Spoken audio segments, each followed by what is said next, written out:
നിങ്ങളുടെ favourite shows ഇനി ഒരിക്കലും മിസ്സാവില്ല. ഇപ്പോൾ C5 കാണും നിങ്ങളുടെ ഫേവറേറ്റ് ഷോസ് തികച്ചും സൗജന്യമായി. ഒരു പകൽ മുഴുവൻ ഉപവസിക്കണം. അതിനുശേഷം ഈ ക്ഷേത്രത്തിൽ വന്ന് മുട്ടിലിഴഞ്ഞുകൊണ്ട് 108 തവണ ഈ ക്ഷേത്രം പ്രദക്ഷിണം വെക്കണം. ഇപ്പൊ മനസ്സിലായല്ലോ ഈ നേർച്ച എത്ര പ്രയാസകരമാണെന്ന്. അതൊന്നും സാരല്ല സ്വാമിജി, ഞാൻ ഈ നേർച്ച പൂർത്തിയാക്കിയിരിക്കും. നേർച്ച നടത്താൻ തയ്യാറായാൽ എത്ര ശ്രമപ്പെട്ടും നേർച്ച പൂർത്തിയാക്കിയിരിക്കണം.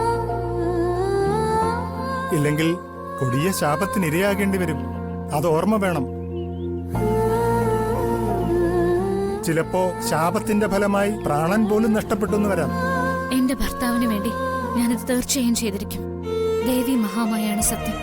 സർവവരദായനിയായ ജഗദംബിക മോളെ അനുഗ്രഹിക്കട്ടെ. ആ കുട്ടി ചെന്ന് പ്രസാദം വാങ്ങിച്ചോളൂ. ശരി സ്വാമിജി.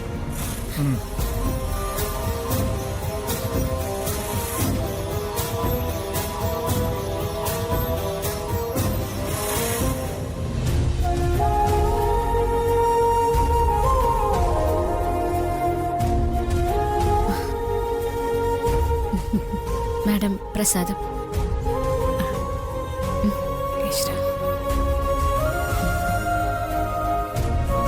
മോളെ, എങ്ങനെയുണ്ടായിരുന്നു ക്ഷേത്ര ദർശനം?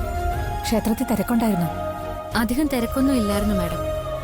നന്നായി തൊഴാനും പ്രാർത്ഥിക്കാനും സാധിച്ചു. ഒരുപാട് മനോവിഷമമായിട്ടാ ഞാൻ ക്ഷേത്രത്തിലേക്ക് പോയത്. പല പല സംശയങ്ങളും പ്രശ്നങ്ങളും എന്നെ വല്ലാതെ അലട്ടിയിരുന്നു.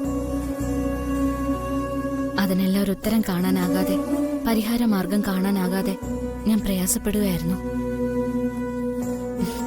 പക്ഷെ ഭഗവാൻ എന്റെ സങ്കടങ്ങൾക്കെല്ലാം ഒരു വഴി തെളിച്ചു തന്നു. തികച്ചും അത്ഭുതകരമായ ഒരു അനുഭവം എനിക്ക് ക്ഷേത്രത്തിൽ വെച്ചുണ്ടായത്. അതുകൊള്ളല്ലോ. എന്തത്ഭുതമാണ് ക്ഷേത്രത്തിൽ വെച്ച് സംഭവിച്ചത്? ക്ഷേത്രത്തിൽ വെച്ച് ഞാൻ ദീപ്യനായ ഒരു സ്വാമിജിയെ കണ്ടു. ശരിക്കും അദ്ദേഹം എന്റെ വിഷമങ്ങൾ മനസ്സിലാക്കി എന്റെ സമീപത്തേക്ക് വരികയായിരുന്നു. ദൈവം അദ്ദേഹത്തെ എന്റെ അടുത്തേക്ക് പറഞ്ഞയച്ചതുപോലെ എനിക്ക് തോന്നിയത്. ഞാനൊന്നും പറയാതെ തന്നെ എന്റെ മനസ്സിനെ അലട്ടിയിരുന്ന എല്ലാ പ്രശ്നങ്ങളും അദ്ദേഹം എന്നോട് തന്നെ പറഞ്ഞു.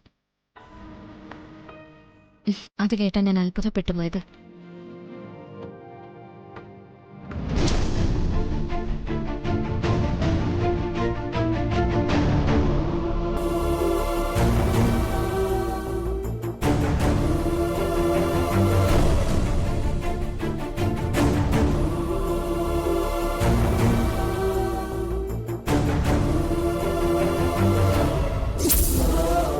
മോളെ, 108 തവണ മുട്ടുകാലില് ക്ഷേത്ര പ്രദക്ഷിണം വെക്കാന്ന് വെച്ചാ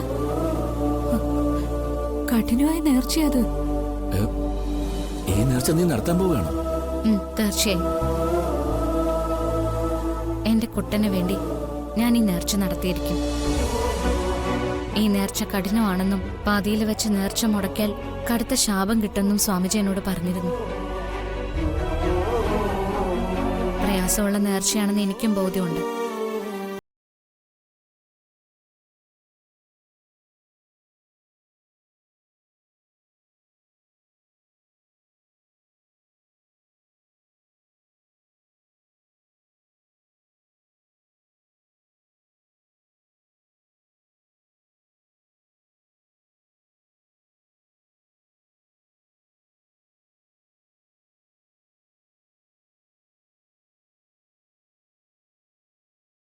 ആലോചിക്കുമ്പോ തന്നെ എനിക്ക് ഭയമാകും.